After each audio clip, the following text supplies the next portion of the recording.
Masoni më i madh i Francës urrente Zotin, por ajo çka ndodhi një ditë i ndryshoi jetën përgjithmonë. Nuk ishte një njeri do si do. Ai ishte Grand Maestro i Orientit të Madh. Njëkohësisht ishte profesor, ishte doktor, ishte kirurg dhe mjek, një nga njerëzit më me pushtet në Francë. E megjithatë, ajo çka ndodhi një ditë ja ndryshoi jetën totalisht. Tani ndiqeni me vëmendje këtë histori, është një histori e vërtetë e shkruar në librat e tij dhe e gjeni gjithandej, por të bën të kuptosh se sa i vogël është njeriu dhe sa e madhe është bota atje jashtë, ose më mirë sa i madh është krijimi ose krijuesi. Si gjithmonë kush është rastisht nëse nuk e keni bërë ende, lidhuni me këtë faqe që të shihemi sërish dhe faleminderit që jemi për herë bashkë. Ishte viti 1983 dhe masoni më i madh i Francës, i quajtur Maurice Callet, i ndodhi diçka në një vend okult dhe nga i moment ai e braktisi, pra atë pozicionin që kishte, postin që kishte, ishte Grand Maestro i Orientit të Madh të Francës, pra një nga njerëzit më me pushtet jo vetëm në Francë, por edhe në botë. Por le ta marrim nga fillimi ku nisi jeta e tij. Jeta e Maurice Callet, që njihet sepse e njohin shumë Maurice Callet, ishte le të themi nga një familje aristokrate. Mirë po ata nuk ishin afruar asnjëherë në këto lozhat e mëdha të masonerisë. Në fakt ishte ai, pra djali Maurice, që i dëshironte shumë këto lozhat sepse i jepnin pushtet.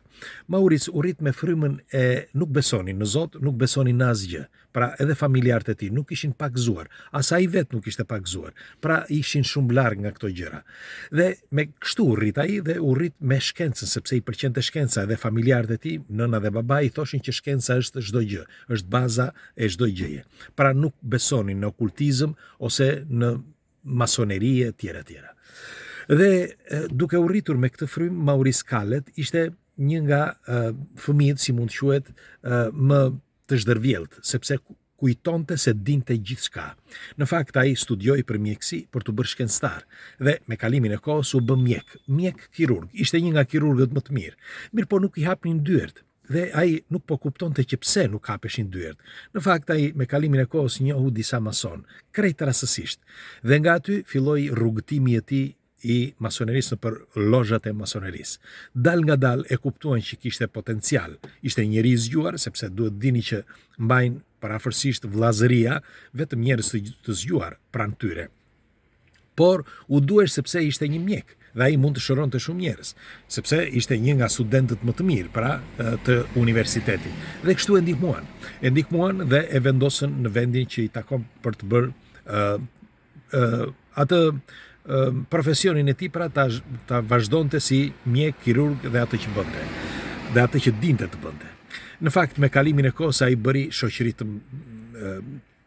me të niveleve të larta, sepse pikërisht sepse shëroi shumë njerëz. Kur shkonin aty, duhet të dini që lozhat masonike kudo në botë, në Shqipëri, Kosovë, Maqedoni, Maltzi, që ndokush nga ju mendon që nuk ekzistojnë, edhe në botë edhe në Itali, kudo që janë ata ndihmojnë fillimisht njëri tjetrin, pastaj vijnë të tjerët, pra pjesa tjetër.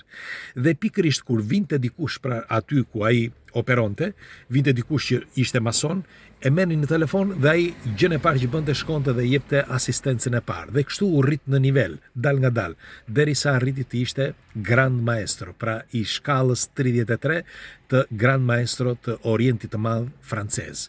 Dhe ishte maestro i madh, kur e zgjodhen si maestro i madh, ai në fakt nuk dëshironte të ishte maestro, sepse kishte një angazhim të madh dhe ai donte që të rinte pak më në prapavi. Mirë po e detyruan në një farë mënyrë dhe i thanë që të rinte aty. Në atë kohë, pra gjatë universitetit kishte njohur një grua, një vajzë e quajtur Claude dhe e dashuronte shumë. Në fakt Claude u bë e dashur e tij dhe më vonë u bë gruaja e tij. U martuan dhe në moshën 30-31 vjeç filloi jeta e tyre. Mirë po, kur ai mbushi 35 vjeç, Maurice Callet, ndodhi një fakt shumë i çuditshëm. Në atë kohë ishte njeriu më potent, njeriu më me pushtet. Çdo gjë ai e bënte vetëm nëpërmjet shkencës, sepse për të ishte shkenca çdo gjë. Dhe kirurgjia dhe çdo gjë që bënte, me fjalë mjekimet e çdo gjë, ishin në dorën e tij. Dhe ai thoshte që dora ime është dora e Zotit. Këto pra ishin fjalë që ai ka shkruar edhe në librin e tij, sepse këtë mendonte. Mirë po, pikërisht kur ai ishte 35 vjeç, gruaja e tij Claude u smur nga një sëmundje e rëndë. nuk kishte as një shans me fjalë që të merrte kurime. As një lloj kure nuk mundej që ta shëronte. Shkoi tek specialistët më të mëdhenj, iku dhe nga Franca, shkoi në Amerikë, ku nuk shkoi. Mirë po, për gruan e tij Claude, që ai e dashuronte kaq shumë dhe e donte shumë, nuk kishte shans që ta shëronte. Dhe një ditë ndodhi mrekullia, ose ndodhi magjia, sepse kështu mund të quhet. Maurice Callet, si që thash, ai nuk besonte në asgjë, por dikush, sepse u fut dal nga dal, nga pikërisht, ai fillimisht ishte futur në një kohë në radioestezi, sepse radioestezia është ajo shkallë që ndan shkencën nga okultizmi.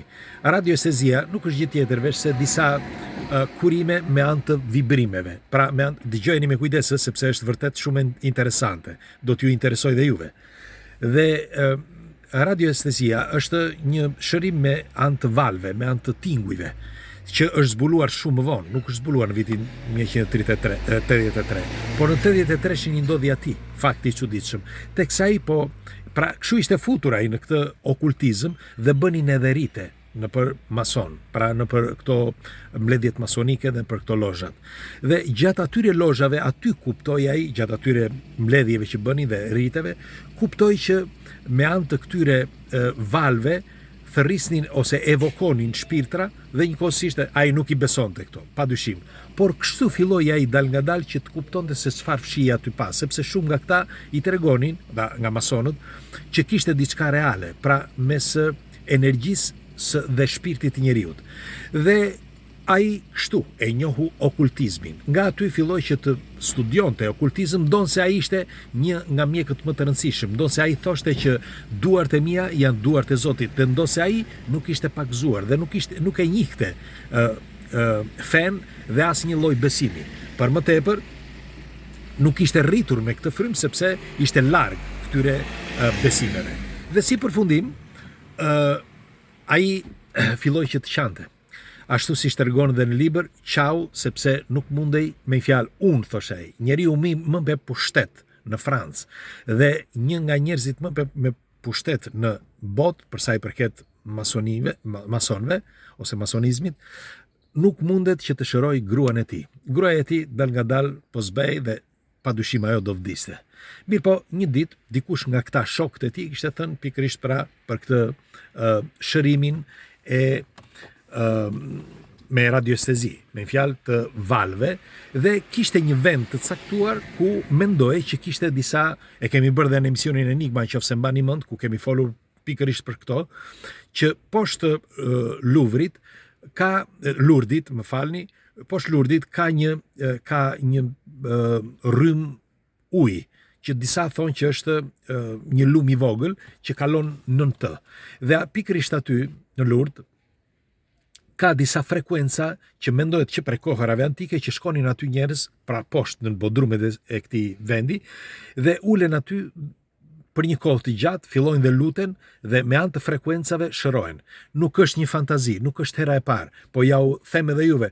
Shiko, unë nuk jam mjek, nuk jam psikolog, nuk dua të sugjeroj askënd, por dëgjojeni me vëmendje sepse frekuencat ndonse nuk është zbuluar ende plotësisht në mënyrë shkencore, sepse nuk mund ta thonë në mënyrë shkencore, me anë të frekuencave mund të shërohesh, sepse me anë të frekuencave mund të ndryshosh ADN-n e njeriu, dhe kemi bërë këtë në disa emisione që kanë zbuluar në San Pietroburg. Madje kanë modifikuar ADN-n e njeriut pikërisht me anë të valve. Dhe kështu filloi pra mendimi i tij që mund të shëronte gruan e tij vetëm me anë të rezonancës ose të frekuencave. Dhe një ditë mendoi që të shkonte pikërisht aty, në Lourdes.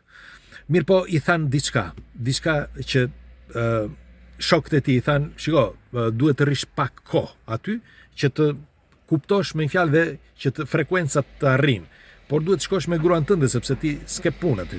Kështu i thanë.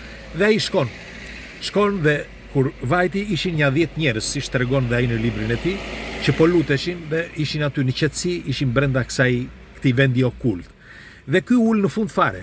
Ul në fund dhe askush nuk e njoh. kush do ta njihte nga njerëzit normal, sepse duhet të dini që njerëzit e famshëm, të fuqishëm, ata të fuqishëm nuk dalin kurrë publikisht. Në fakt atë nuk e dinin, e dini vetëm masonët që ishte masoni i madh, pra Grand Maestro i Orientit të Madh.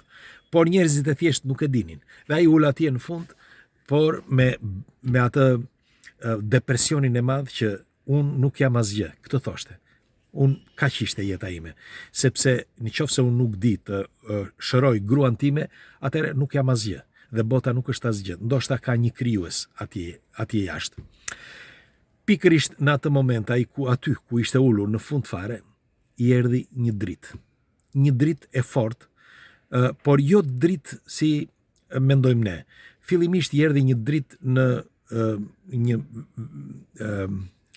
u verbua nga një dritë që erdhi nga jashtë, me fjalë nëpërmjet dritares, që ju kujtoj që aty brenda është një vend që gjendet nën tokë, pra nën Lurdë, dhe është e pamundur që të futet një dritë, këtë thot dhe ai. Por tjetra që ishte akoma më e rëndësishme, thot, sikur u fut diçka, thot, në mendjen time, jo në shpirt, por në mendjen time, thot. Dhe më tha, ti nuk beson. Atëre, çfarë do të t'jap punë nëse, me fjalë, çfarë do të bëj unë për ty nëse ti nuk beson?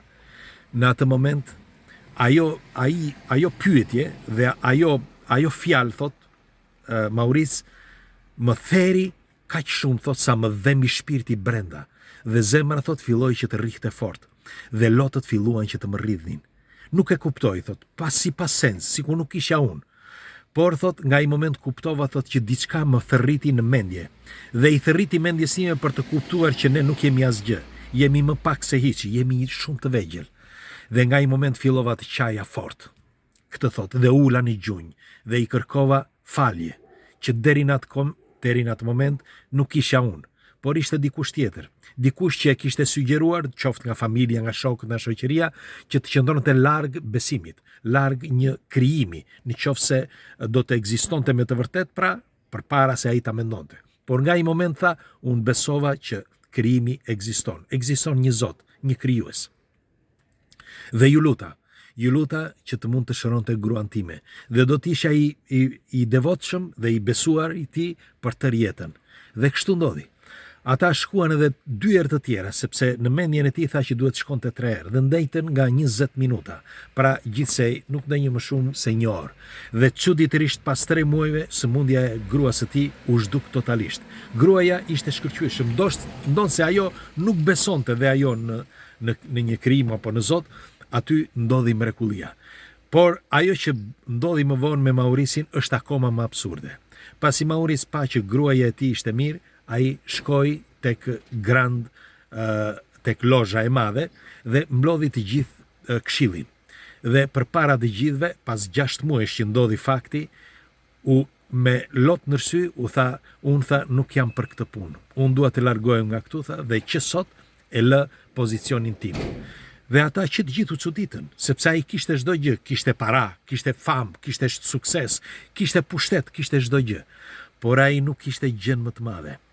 Pra nuk kishte besimin në diçka të mbinatyrshme, besimin në Zot. Dhe pikërisht ky besim e ndryshoi. Që nga i moment kur ai doli, filluan që ta kërcënonin. Disa e kërcënuan dhe me jetë në anonim, dhe i thoshin që të rikthehej edhe një herë, mirë pa ai nuk u rikthye më.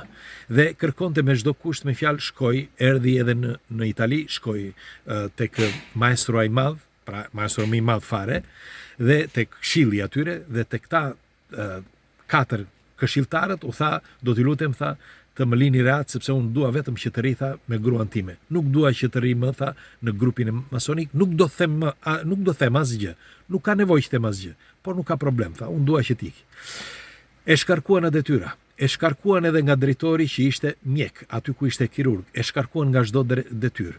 Madje edhe nga partia ku bënte pjesë, sepse ishte një nga pjesëtarët e mëdhenj të partisë që ai bënte pjesë.